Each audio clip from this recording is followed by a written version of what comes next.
সারাদিন কিভাবে দ্রুত গতিতে কাজ করি একদিনের কাজটাই আমি শেয়ার করলাম। প্রথমে ঘুম থেকে উঠে আমি বিসমিল্লাহ বলে রুটি বানানোর কাজটা শুরু করলাম। তো প্রথমে আমি রুটির ডো বানিয়ে নিলাম। রুটি বানিয়ে আমি একটা একটা করে অনেকগুলি রুটি, যেমন 2 দিন 3 দিনের জন্য বানিয়ে নিলাম ঝটপট করে। তারপর এক এক করে রুটি বানাচ্ছি আর বানাচ্ছি। তারপর কি, রুটি তো ভাজতে হবে, এই চলে গেলাম রুটি ভাজার জন্য। প্রথমে আমি রুটির ফ্রাই প্যানটা অনেক গরম করে নিলাম। নেওয়ার পর এক এক করে আমি রুটিগুলি ভাজতেই থাকলাম। আর কিছু রুটি আমি ফ্রোজেন করে রেখে দিব। সবার জন্য এখনই বাজে নেই, শুধু আমি আমার নিজের জন্য ভেজে আমি আমার নাস্তাটা করে নিলাম। তারপর এক এক করে সকালের নাস্তার কাজ আমি গুছিয়ে নিলাম। আর রুটিগুলি যেগুলি আমি ফ্রিজে রেখে দিব সেগুলি আলাদা করে নিয়ে নিলাম। তো এই যে দেখেন, আমার নাস্তাটা আমি একাই নাস্তা করে নিচ্ছি। ওরা ঘুম থেকে উঠলে তারপর তাদের নাস্তা আমি দিয়ে দিব। আমার নাস্তার পর সকালের নাস্তা কি কি কাজ আছে আমি সেগুলি এক এক করে সব কাজ করে নিলাম।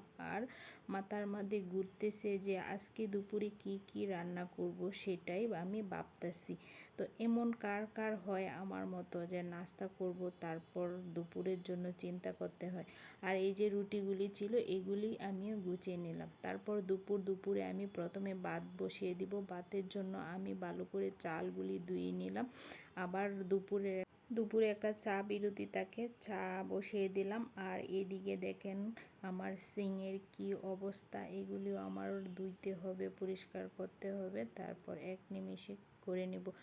আর এই যে দুপুরে আমি কি রান্না করব, সবজি নিয়ে বসে গেলাম। তো সবজি কাটা বাছা করব, তারপর আমি দুপুরের জন্য রান্না করব। আর এদিকে আমি 3 কাপ 3 জনের জন্য চা রেডি করে নিয়েছি। এখন আমি রং চাই খাবো, এই জন্য রং চাই রান্না করে নিলাম। তারপর কোটা বাছা শেষ করি আমি রান্নাটা বসিয়ে দিব।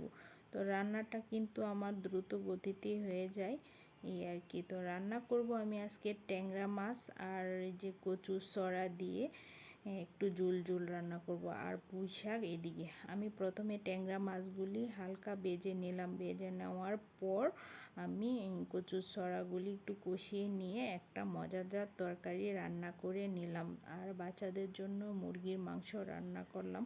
তারপর বিকেলবেলা তো এই যে কাপড় আছে, ছাদ থেকে কাপড় নিয়ে এসে সবগুলি কাপড় নিয়ে বসলাম।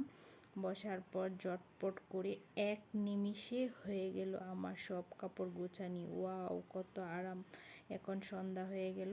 সন্ধ্যার পর আবার চা খেতে হবে, নাস্তা খেতে হবে। তখন আমি 3 জনের জন্য চা বানিয়ে নিলাম। আমার হাজব্যান্ড রং চা খায়, ওনাকে রং চা দিয়ে আবার আমরা দুধ চা বানিয়ে নিলাম। এই যে নাস্তা, সন্ধ্যার নাস্তাটা করে নিলাম। তারপর তো রাতের জন্য হালকা কিছু রান্না করলাম। আর কিছু বাজার ছিল সেগুলি গুছিয়ে নিলাম। সবাই ভালো থাকবেন, সুস্থ থাকবেন। সবাইকে আসসালামু আলাইকুম। আমার ভিডিওটা যদি ভালো লাগে তাহলে কিন্তু লাইক শেয়ার করতে ভুলবেন না।